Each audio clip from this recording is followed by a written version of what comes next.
Hi, welcome back to the Move Philadelphia podcast. I'm Dr. John Herding here with Wylie Belasik of Subversus Fitness. How you doing today? Good. Yeah, be here. I appreciate you coming. We just got finished. Wylie came down to get a little treatment, and we figured he's one of the leaders in Philadelphia fitness and what that landscape looks like. So this is going to be a great conversation today to understand what he's doing, how he's leading the charge in some of the great programs he's running both inside and outside of his gym to influence the community. So I'm excited to have you on today, Wylie. Yeah. Thank you. Yeah. Thank you. So instead of me kind of providing the bio, I usually let the guests kind of give us their background and what, so if you can give us a little bit of a bio, what got you into the industry, your origin story, and kind of how you got to be where you are, that'd be great. Yeah. So I came from a background of endurance sports primarily. And so I had post-college, got into running, got into marathoning as a result of that, and then ultimately developed some kind of like repetitive stress injuries from marathoning. And so the logical thing seemed to do would be just go to a longer event. So I was like, and at the time I was living in DC and there was a big cycling community. I was involved with a bunch of my friends. They were like, let's get you on a bike. Cause I had blown up my Achilles twice from marathoning. And I was like, oh, I can bike. Cool. Yeah. So like 1 week I rode 40 miles. Next week I rode 60 miles. Next week I rode 100 miles. And then they were like, do you want to like maybe do an Ironman? I was like, sure. And this is like how I think. Like I'm not good at balance. I'm either like all in or I'm like, no, I'm not interested. Yeah. And so from there, I moved on to Ironman training, did that competitively for a number of years, went to the World Championships in 2013 for Ironman, requalified for World Championships 2014. And along the way, though, I was developing stress injuries over and over again. Hips, knees, kept being a thing. A friend of mine was just a physical therapist. And he said to me, he was like, okay, here's the deal. One day he was like, I can keep working on you every 2 weeks for the same shit over and over and over again. Or you can learn how to squat. What do you want to do? And at the time it coincided well with, I was pretty burned out from training and it was really had taken over my life. And I was like, let me try the thing that is most different from everything that I know, which is I know like 6-hour bike sessions and, marathons, all this kind of stuff. And I was like, CrossFit, right? I'm going to go the entire opposite direction, short, fast, and intense. I know nothing about that world and weight training. It scares the hell out of me. I don't know anything about it. I'm going to go do it. And shortly after going and starting it, though, what I saw, which was really intriguing to me, was the range of ages and abilities that were in the class. And I hadn't seen that before. And so that's kind of like my sport life. And the professional side is that I've worked in the nonprofit space, primarily around sport as a tool for social change since about 2006. Working with organizations that use running or other activities like yoga or rock climbing or mountain biking to bridge the kind of recovery space into an active lifestyle. So whether it's working with people who've experienced homelessness or those who are recovering from drug and alcohol addiction, I'd worked for a number of organizations doing that. And so these worlds started to kind of collide at this point. This is around 2015. And what I found was that I didn't have a good answer for community building that particularly related to folks who couldn't get jobs, who I'd worked with in the past. And that specific population was folks who had a history of incarceration or who had been justice impacted in some way. And so my kind of like genesis to like this strength training world was that I saw what this kind of like CrossFit community could do. A lot of people who were in that space. And at the time I was kind of trying to figure out what was next for me professionally, potentially starting my own organization, trying to blend these threads together of inclusivity and fitness, and specifically being an outlet for people who had been previously incarcerated. How could we put these kind of things together in a way that could be something profound and could impact both the lives of participants and those who would become the coaches and would be doing it? And so that's kind of what started the whole process. This was around 2015, moved back to Philadelphia. And a friend of mine was like, well, if you want to get kind of into this space and learn about this, CrossFit Center City, at the time owned by Aaron Farmer Davidson, was the place where they sent me to go. She was kind enough to entertain my ideas around starting this program that somehow would bridge these issues of inclusivity and access with also the kind of the functional fitness. And how could we kind of blend these things together? And it would become the evolution of me taking over and buying the gym and owning the gym since 2017, and also starting our program UliftU. And so that was kind of where all these sort of pieces came from, as I sort of learned how to rebuild my body and then how to apply this to other people and how we could make a bigger conversation than just fitness. Yeah, and I think that's great. And I think that's a lot of people's fitness stories. They find what they need for themselves, Right. and then they find this passion for it. And how can they now relay this to others and help others? And then I think you've taken it a step further with this great program, UliftU. Yeah. Do you want to tell us a little bit about that and what you've been doing? That you're doing a ton locally, but you've even taken it nationally with CrossFit headquarters, or you're working on that now? Working with CrossFit. I'm working with CrossFit personally on their Diversity, Equity, Inclusion Council. So it's a little bit different than specifically what UliftU's doing. But so with the gym, so it was CrossFit Center City, now Subversus Fitness, and we still are an affiliate. We're doing more than what I think has historically been characterized as CrossFit. So it was easier to be our own brand, which a lot of gyms have done. Right. So Subversus Fitness is the gym, and then UliftU is the 501c3 nonprofit. And so with UliftU, our specific mission is really to empower folks who have been justice impacted or previously incarcerated to become certified personal trainers. And what we're doing is that we're trying to do kind of two things at the same. We're trying to bridge issues around access and representation. And we're also then trying to make fitness more accessible by who those coaches are. In my belief is that if we get into the field of health and wellness and we say that we want to, when we open gyms, we say, well, we want to, this is about providing healthier and, spaces for people to be part of and life change that they're going to make and how they're going to grow, right? We don't say only for rich white people, but that is most often the subtext. If I am me, white guy, grew up in the suburbs, I open a gym, I am going to naturally attract people who look like me, right? Who identify with me. This is the nature of communities, and this is why representation is so important. In downtown Philadelphia, where we're located, if you are a Black man living in North Philadelphia, your life expectancy is 62 years old. Okay. You also have a 1 in 3 chance of being incarcerated at some point in your life. So that tells me that if we're serious about health and wellness, we have to specifically find a way through representation to engage communities who not naturally are going to look at me and say, you are my people, I'm going to come to your class. So what we do is we work with folks who have both come home from prison and who are currently incarcerated. We're going to start working with youth soon as well.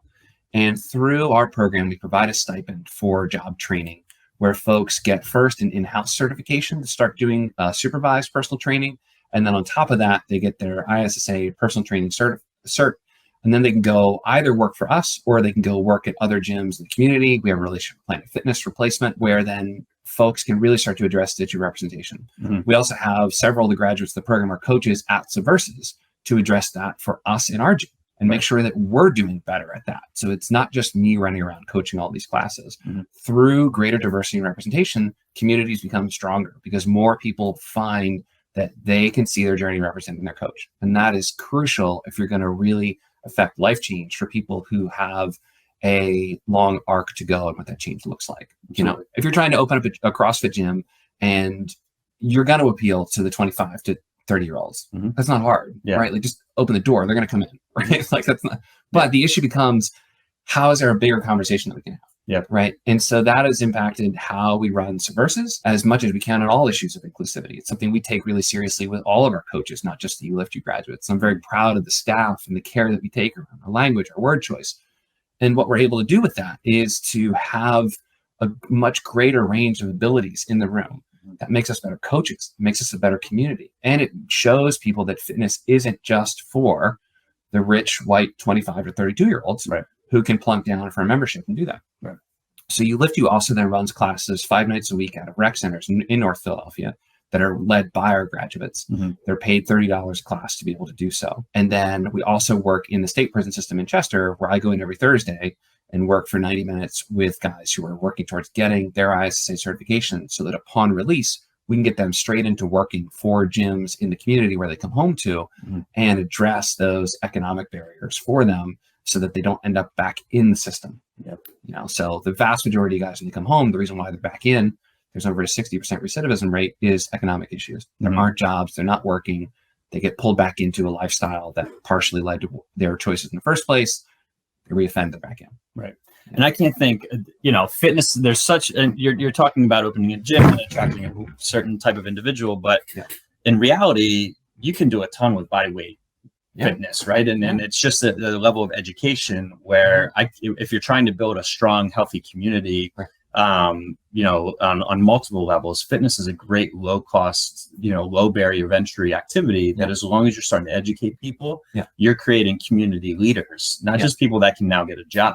Right. You're creating these community leaders that can say, I've been there, and then talk to the young teenager that's starting to go down maybe the wrong path. And these guys are like, no, like, why don't you try this? And we can help guide you this direction. Right. So I think by influencing a community through fitness, you're helping on multiple levels to be able to just change. And I can't commend you enough for what you're doing. I think it's great. Oh, thank you. Yeah. It's like I said, I mean, to me, it's the logical extension of doing what you say you're going to do. And through doing it, I think that what gyms will find is everything becomes more rewarding. Everything becomes more, you see the impact that's happening because it is literally life-saving work for a lot of folks. Yeah. And when you also then create an environment where this coach is leading it, it's not you leading it, it's even better from that perspective. All of our UliftU graduates at this point are Black men between the ages of 38 and 55. Right. And that means then that there are so many more people who now, when they look to get involved with fitness, they can see their journey represented by their coach. And as a result of that, the people who then seek out the training that takes place is so much different than, like I said, and this is nothing against the 25-year-olds who want to go hard, like, great, do it, go at it, it's terrific.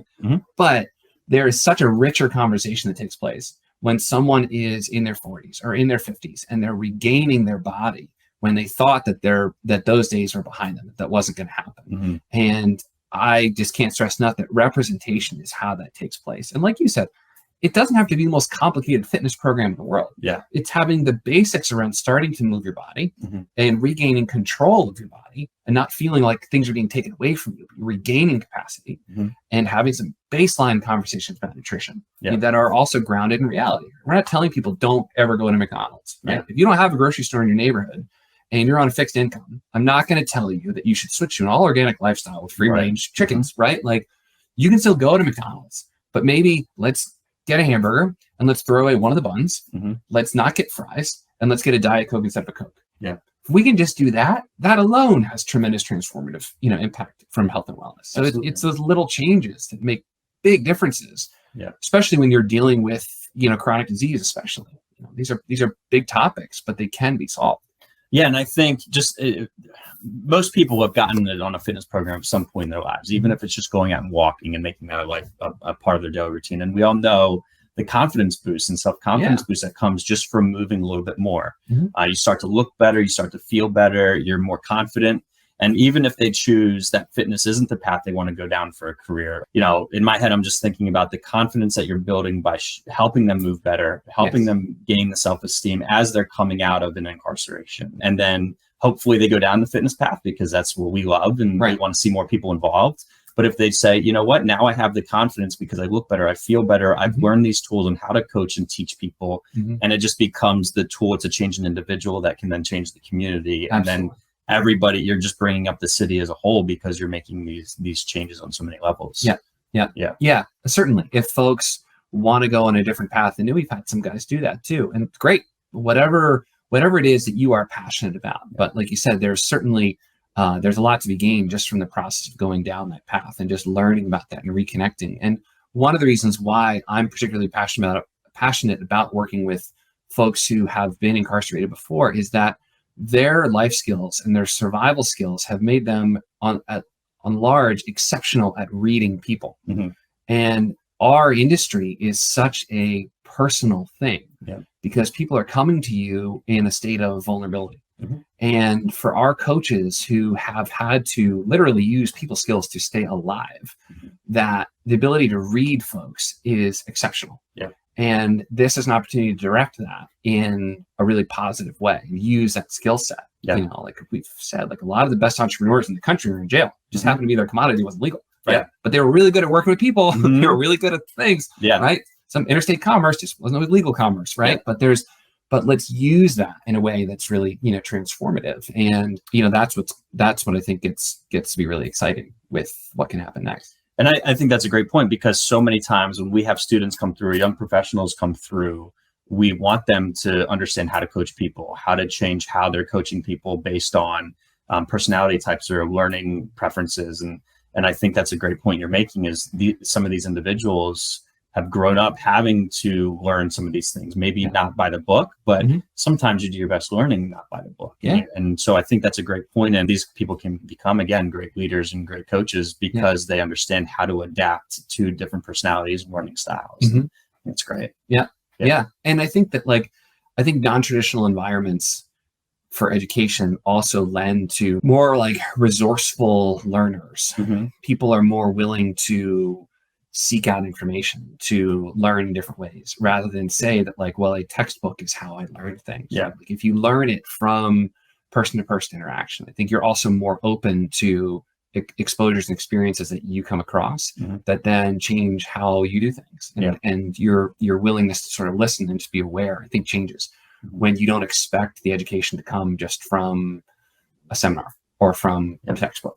And I like that they can problem solve. They're more critical thinkers. Yeah, I think it's absolutely great. Yeah, there's a tremendous amount of resilience that takes place there. Like the things that our guys have gone through and have seen and have come out the other side of it. That's just like I lean on our guys a lot because like when things seem like heavy to me, they oftentimes kind of give me a little bit of levity or give me some perspective or help me kind of come back to it. And, and from the work that we do, like in, prison and, in that format, in that context, like selfishly, like that turns down the volume on a lot of stuff for me that just isn't as big of a deal as I thought it was, and it just brings it back to like, what is most important? What are we really doing? Like, how are we really making people's lives bigger through gaining capacity, right? Like that's the ballgame.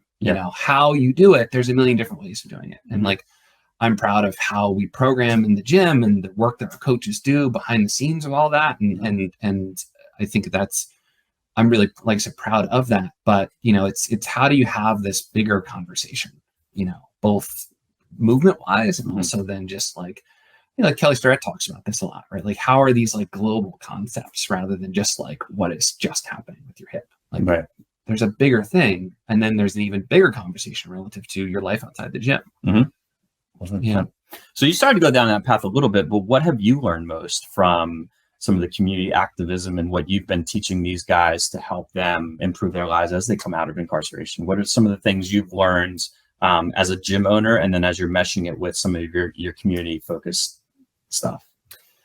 Yeah, good question. I think that, I've learned a lot as a gym owner in the past 5 years, especially the past 2, which we've talked about a lot. It's been a ride. But I think the biggest thing that I've learned and have been reminded of over and over again is that representation, you can't underestimate how important that is. You can say all day that you offer inclusive fitness environments, but you are only as inclusive as who is leading your classes, who is visible in your community, who the leaders are. That is as inclusive as you are. And so, for instance, right now, because of the nature of things, we actually don't have, for the first time in years, we don't have any women on staff. And that creates an issue. That means that if you are coming to our space and you happen to be seeking a female coach and you don't see that, that means that right now, one of the things I need to be aware of with how I dress is that is a gap in our community, right? So I need to work on how to fix that in the future. Because otherwise, if you just set things on autopilot, they will just become a mirror image of yourself. You have to actively facilitate these things being different. And it doesn't mean you have to blow up your whole business model or do all this other stuff, but it's just like, how do you start with working with folks who would bring a tremendous amount of life experience to what you do, and then let them gain the experience of how to coach the squat, how to coach the press. But the life experience they bring will bring their own lens to it that will enrich everything that you do. And so I think that's really making that a deliberate effort and recognizing that takes time to do is definitely a big learned experience for me, and committing to that process. And it won't always be linear and it won't always work the way that you want, but that shift over time creates something really special, because then you'll see it in your class, you'll see it in our programs. And by no means is Subversus perfect when it comes to this stuff. Mhm. But I think that what we're doing is changing how we're operating in the gym. And then UliftU is able to have a conversation, especially in communities where this type of thing is never, accessible. And that's why, we operate out of the rec centers. We have 3 different rec centers. We're at, like I said, 5 nights a week. We've got, young kids and families and older adults all led in there because they see someone who looks like them leading their class. Yep. If I go out there and do it, it doesn't work. I can say all day, this is a class for anybody who wants to come in. But until someone who doesn't look like me is in that space of leadership, my job has to be to create space. Mm-hmm. I have all the things I have because of the access that's been afforded to me. So my job now is, how do I get out of that space? How do I remove myself from it and create and use the doors that I walked through to keep them open for somebody else? Yep. And I think but that takes deliberate work. Yep. You can't just say it's important to you. You have to actually do it. You have to be on the clock for it to happen. Otherwise it won't, because it's hard. Well, and I think that's what makes you such a gem to the Philadelphia community, and why more people need to understand what you're doing and see what you're doing, because you're thinking about these things. Yeah. I think, there's gyms in Philly are a dime a dozen, right? Mm-hmm. Every block there's, we live in like the gym district, or our gym is like in the gym district. There's like 5 gyms within like 6 blocks. Right. It's all over the place. But, some of them are like the quick 30 minutes, go and get your ass kicked, Mm-hmm. and you're gone, and there's no community. They're not thinking Mm-hmm. about the thing, like inclusivity, but I think that's what makes you such a leader in the Philadelphia fitness community, because of the things you're thinking about and everything you just described. Yeah. And there's so much of like, we're going to open a gym because we're going to make it quick buck, because we get 20 people in a class paying $20 a class, and we're just going to crush them because everybody wants to be crushed. I think that's why sometimes fitness gets this bad reputation. But I think what you're doing in fostering this community and inclusivity, I think it's great. And I don't know anybody else in the city that's doing it. And I hope more people go down that path, because I think it just makes for a better community, as far as, if you're uplifting North Philly, that's one of the Mm-hmm. worst communities in the city, like bring them up, the whole city comes up with it. Mm-hmm. And I think it just improves the national recognition that Philly deserves. Yeah. And I think it's just like, we have the opportunity. So like we can, so we should, Yeah. and I think that's the thing, is it's like, I think people don't always understand like how much inherent access, concepts of like access and privilege get talked about a lot, but like, I don't think a lot of times people really understand how transformative the access that you have can be for other people, Mm-hmm. and what can happen as a result of that, both when it comes to jobs and it comes to training and life change and all of those things. But it's just, I agree. I mean, I think it's like, some of the original even like language around CrossFit was like broad inclusive fitness. Mm-hmm. And like, I think that we didn't pull enough on like that thread of like, what does that actually mean? And like, where do you, how do you start to go further down the rabbit hole with this stuff? Like when we started UliftU, we were working with folks who had just come home from prison. And then it was like, all right, well, if we're working with folks who've come home from prison, well, then why aren't we working with folks before they come home? Mm-hmm. If we're getting them certified once they come home, well, it would be better if they were certified before they came home. Right. All right. So let's do that. Right.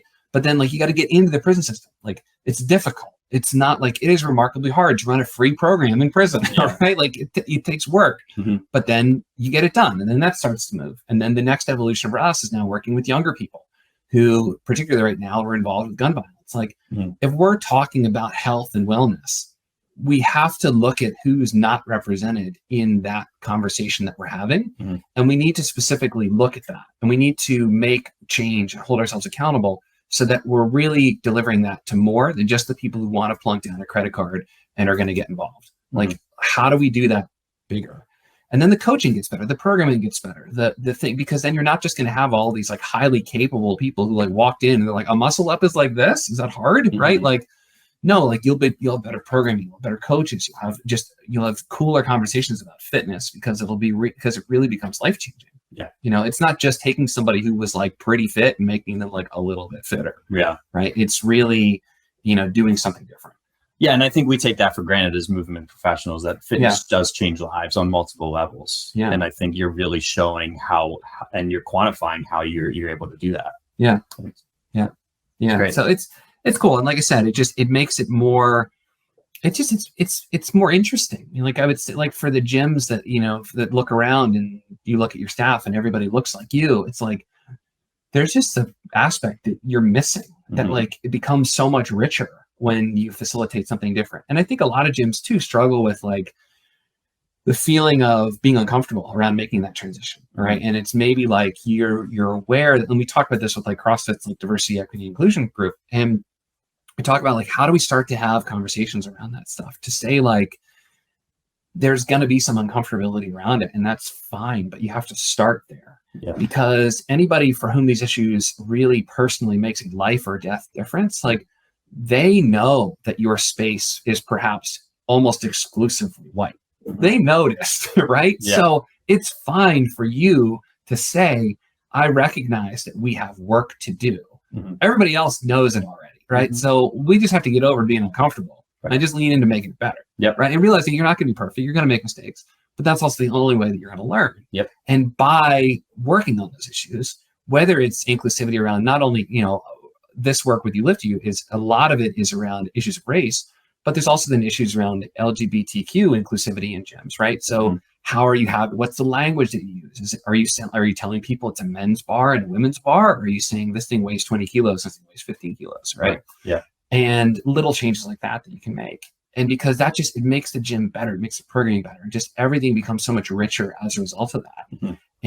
But I think a lot of people are often afraid of like where to start because they're afraid of making someone uncomfortable. And it's like, secret's out. Your space is probably already uncomfortable to people. If I operate from that standpoint and just get over that, then I can have productive conversations rather than be like, I'm afraid I might offend someone, so I'm not going to do anything. I'm going to do something. It won't be right. But if I have enough people also around me, I'll learn faster and I won't make the mistake a second time. Right. And that's just critical. And what you continue to describe is a community's gym it can be such a vessel of change for that community. Right. When you list out the types of businesses that become like community centers, there's of course like community centers, there's YMCAs, maybe the local bar becomes a place where people congregate, whatever. But then gyms are very high on that list of a community center where people go to and is it just a microcosm of the community, or are you really including everybody that's part of that community and creating that situation where people are comfortable to come in and grow, right? So I think you're just like, I think gym owners and fitness professionals need to understand the influence that they have, and are they really doing the things they can do to support the community? Because again, like the gym ends up on that short list of community centers that really can create change.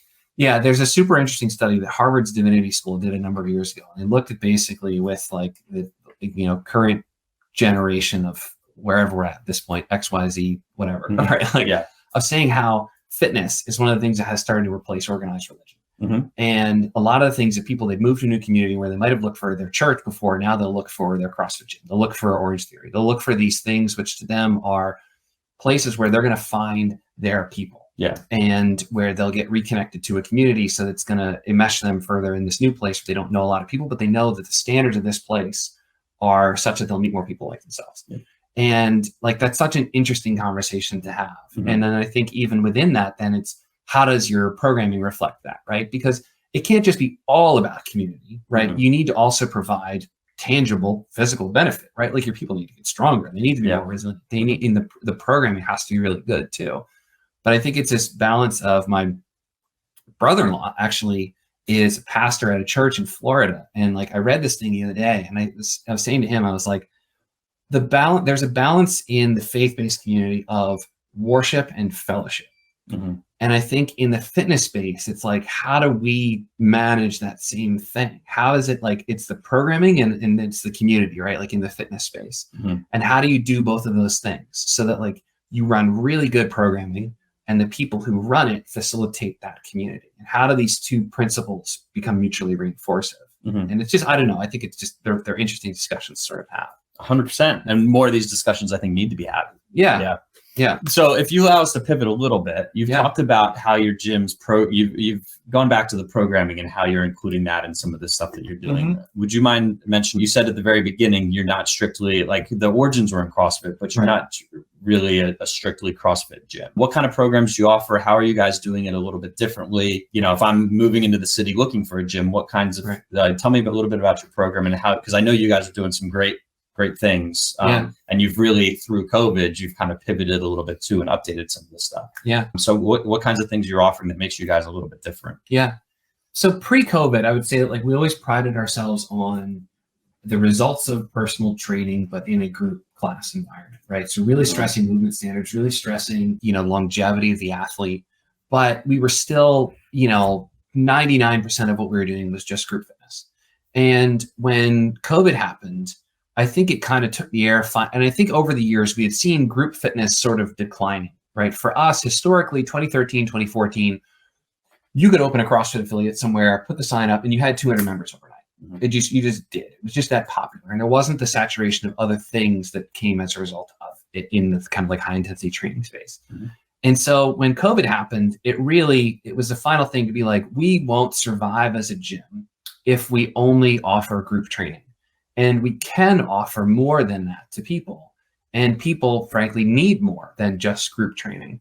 And one of our coaches, Justin, has done a phenomenal job. He writes the programming for the gym, and he, through his own continuing education, had started to get more involved with the folks over at Active Life.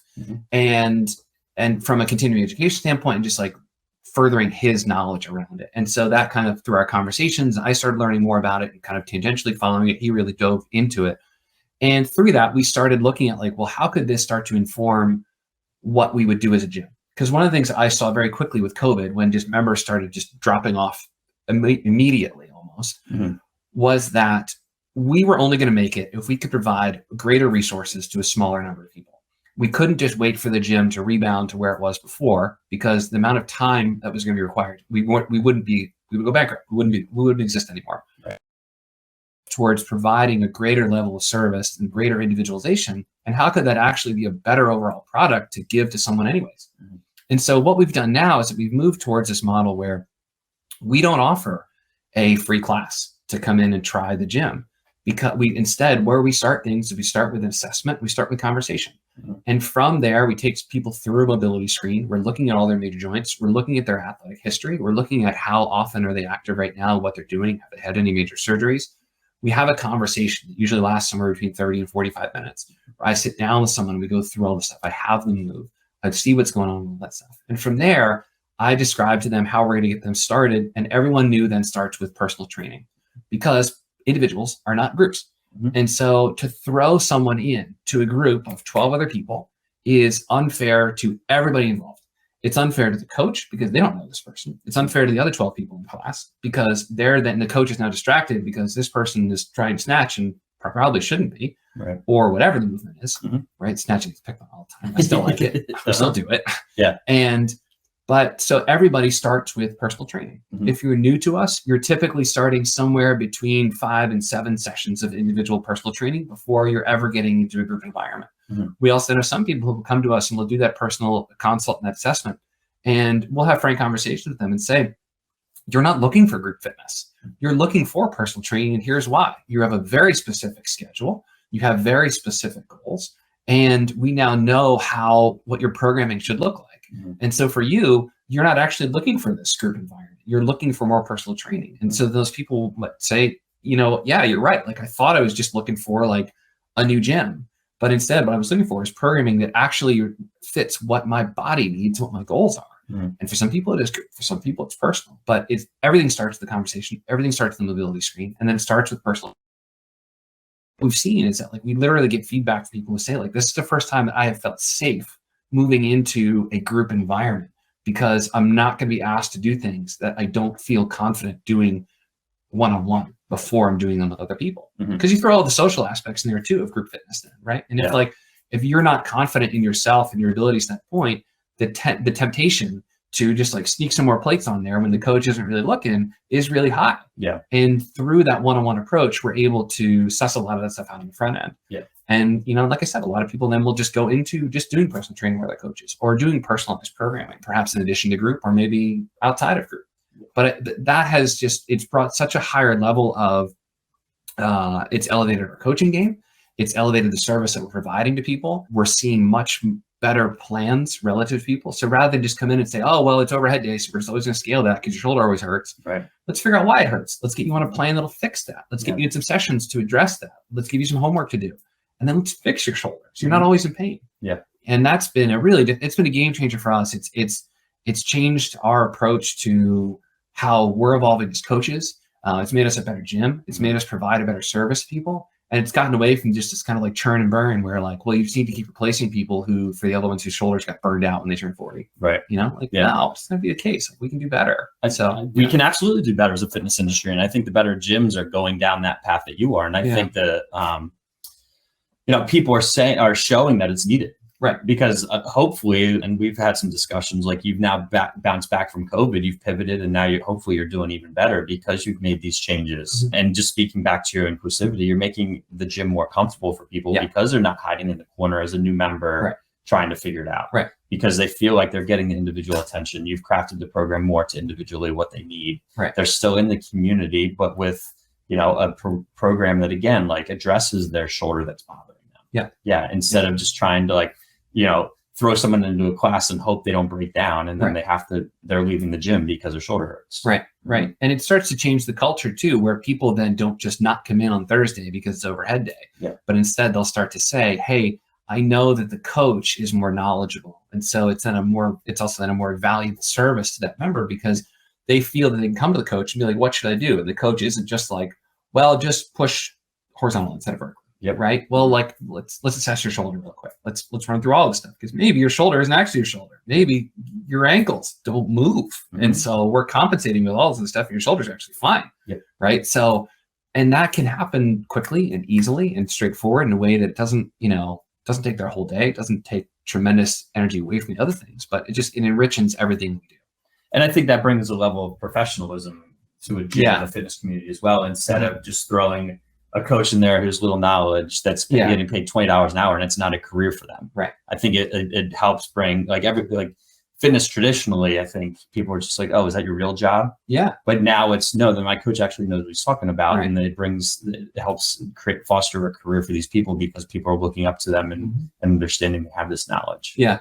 Yeah, exactly. And that becomes like, it's better for the coach. Mm-hmm. The coach can create a career doing it. Because the other thing that I saw, and this related back to UliftU, was that like why we need to change was that you couldn't just make a living doing group fitness. Right. And so if this program was designed around addressing issues of economic disparity, and all I was doing was preparing people to coach group fitness. Yeah.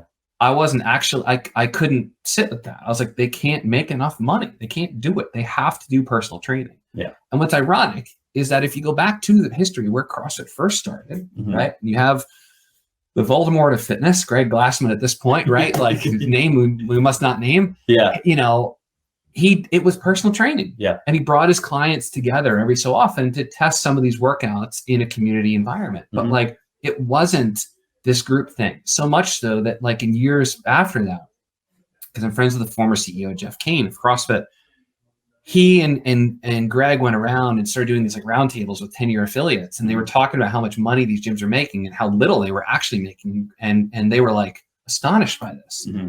And it was because they had gotten away from this whole model of like individual attention. Everything was just bright, shiny group. Yeah. Everybody just like drank the group Kool-Aid and went down there with it. Mm-hmm. And there's a life cycle on it. And so unless you're going to be able to just churn and burn forever, which you can't, you then have to bring in these issues of assessment, corrective exercise, and long-term sustainable programs for your athletes. Mm-hmm. Otherwise, you just got to know that every month you got to find new people. Right. And that's not good for your gym. It's not good for your coaches. It's a terrible business model. And like I said, COVID did us a favor because it was the final nail in the coffin to be like, we can't do that anymore. We have to do something better. And so how are we going to pivot and change? And it's made us a better gym in all aspects. Yeah. Yeah. Love to hear it. Yeah. It's so good. Yeah. So now that you've made all these changes, and you're doing what's next for you with UliftU and with the gym? What's coming down the road? With the gym, I mean, we're trying to just continually get better around this model. How do we learn more? How do we provide more of these resources for our members? I think one of the things in the past for people who are new to us, they come in with knowing this model. For our members who have been with us, it's how to still bring them along, that there's more than group. If they came in under that the group is everything, it's well, how do we show them the benefits of these things rather than they just keep kind of doing what they've been doing before. So building in those conversations has been a good thing for us to learn how to do better as a gym. We're still evolving with that. Right. For UliftU, the biggest next phase is young adults. Gun violence in Philadelphia right now is at an astronomical level, and it's getting worse year over year. We know who's affected. We know where they live. We know it is primarily young men between the ages of 17 and 30. We know they are almost 90% Black men when we know what part of the city they're from. And so we have the opportunity with UliftU through our coaches to be mentors to particularly young men, but also young women who are directly impacted by gun violence and the justice system as youths. So what we're starting to do now is piloting a program. We're working with 17 to 21-year-olds. We get them in the gym, working with our UliftU graduates one-on-one. They go through an in-house certification. Once they do that, they're paid a stipend for the hours that they spend with us for their in-house certification. Then they start doing supervised personal training sessions. They're paid for that as well. And then we support them in getting their personal training certification along the way. So it's paid job training that is led again by our UliftU graduates. Because again, if I come in and say, hey, well, like you should like steer clear of going to jail, it's like, whatever, it's another after school special, right? It's dangerous minds crap all over again. Like, no, if one of our guys who served time, who served 10, 15 years in federal prison is like, hey, here's why you should do this, it's going to carry so much more weight, so much more of an impactful conversation. Yeah. So the youth piece is a big thing that we're starting now to be much more involved with, because again, like it's what's next, right? If we're first, it was outside prison, then it was in prison. Now it's before, right? Let's get these young folks before they go in prison, and also finish before they get killed. You know, it's literally that heavy. And so again, it's pulling on these threads of health and wellness, right? Like it's saying it's not just about the gym. It is your community. Our community right now is being ripped apart from this. We're watching a generation of young Black men being eaten alive by either prison or guns. Yeah. And we can, in a small way, change that. So that's what we're going to try to start to do. And how are you finding these kids to get into the program? Through other community organizations in the city that do direct outreach. So they know kind of like who we're looking for, the age range that we're looking for. And then what they're doing is starting to refer folks into us so that they can then work with us. So we actually just did our first kind of community presentation for this on, I guess, Monday. I'm going back tomorrow night to do another one, talking to caseworkers, talking to folks who are doing the direct service work so that they can put us in touch with the young men and women for whom this program could really have an impact, and then starting there. Right. Yeah. It's awesome. I love it, Wylie. Excellent. So we're about to come into the close here, and I've been ending it with a final 5 questions for everyone. Yes. Give them a little bit more into who you are as an individual. So we know all about the programs, your gym, but who is Wylie? All right. Frightfully uninteresting, I'm afraid, but let's try. Yeah. No, this is gonna be great. So you're walking in on a Monday to coach your first class of the week. You're trying to bring the energy. Yeah. It's 6 a.m. This is literally why I do it. Yep. What's your walkout song?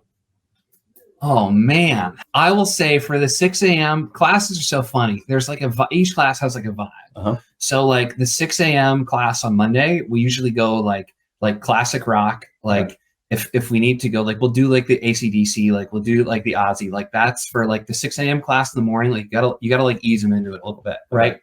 You can't just because they're just shifting up from from Sunday and the weekend. You gotta kind of bring them in there. So yeah, that's So I would say like some, classic rock, if they really need it, Metallica, but you got to, that's like the break glass if you need it moment. You can't just go straight to that. Right. Yeah. Yeah. Okay. Yeah. And we were talking about what you're doing currently for exercise. What's your favorite exercise? It changes. I will say that there is nothing more satisfying than a snatch that actually like works.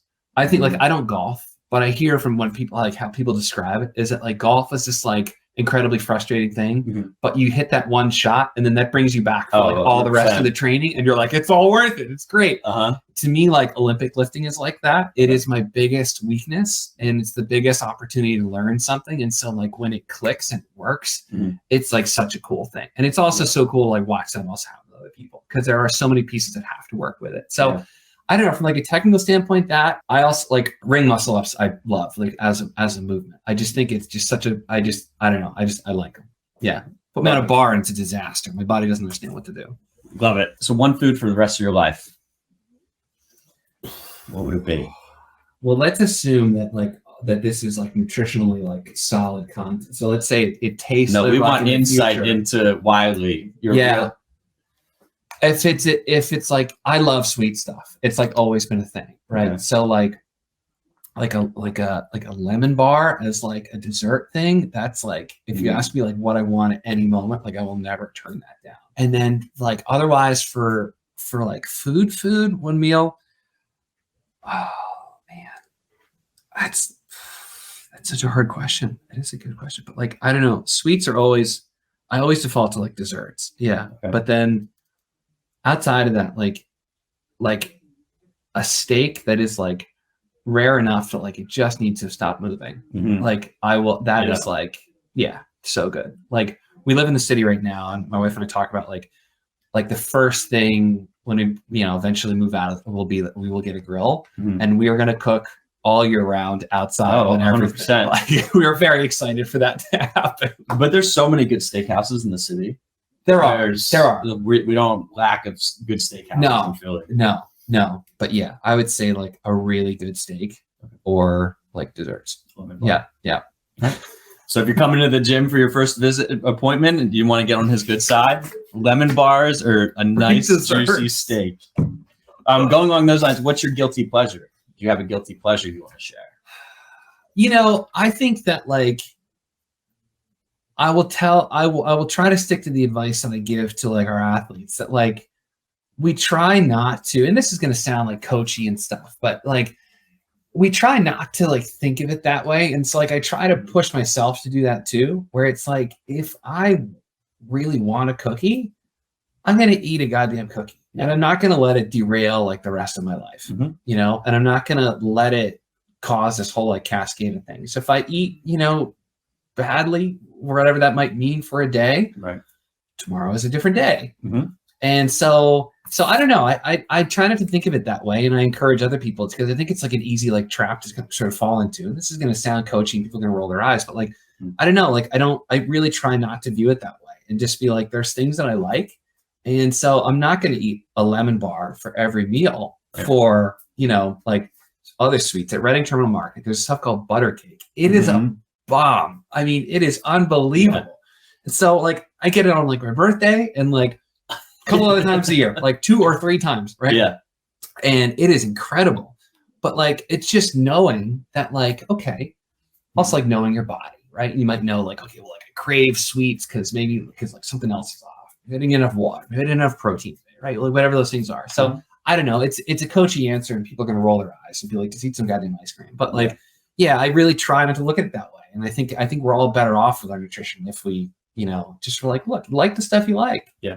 Just maybe don't eat it exclusively. I don't disagree with that. And I think it's very often, we all know what we need to do. Right. It's about being able to sometimes just control it. Yeah. And there's multiple influences that go into that. But I think you're right along some of those lines. It's just, if you're not eating it every day, like it's fine to have that. Right. It's like, I love ice cream. Yeah. But I know at the end of the day that if I eat dinner and I still really want ice cream, like I know that for me, that's my body telling me that like I probably am short on protein for the day. So what I'll do is, we always have Greek yogurt like in the fridge at like arm's length, like wherever I go, that's always available. And so I'll make like a bowl of that. I'll put a little bit of fruit on it.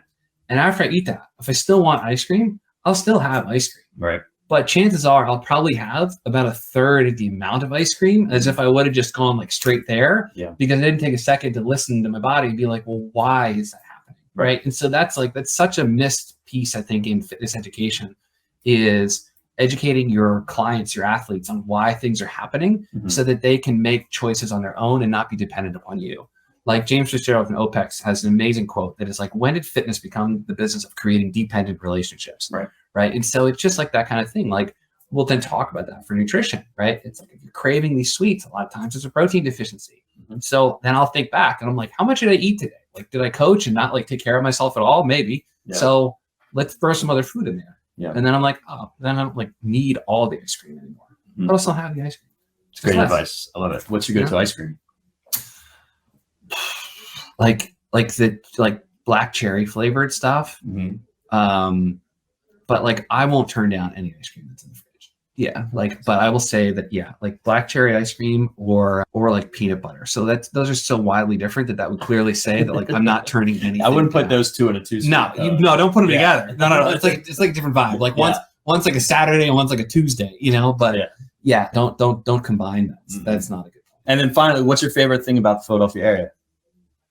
The favorite thing about Philly is the grit in it, because that was what I knew I missed so much when I didn't live there. So I lived in DC for 2 years. And then after that, I briefly, from like 2012 or from 2010 to like 2012. And then I lived in Colorado from 2012 to almost 2015. And I knew that I wanted to come back to Philly because I missed the honesty, the brutal honesty of the town, and like the grit and the substance of it.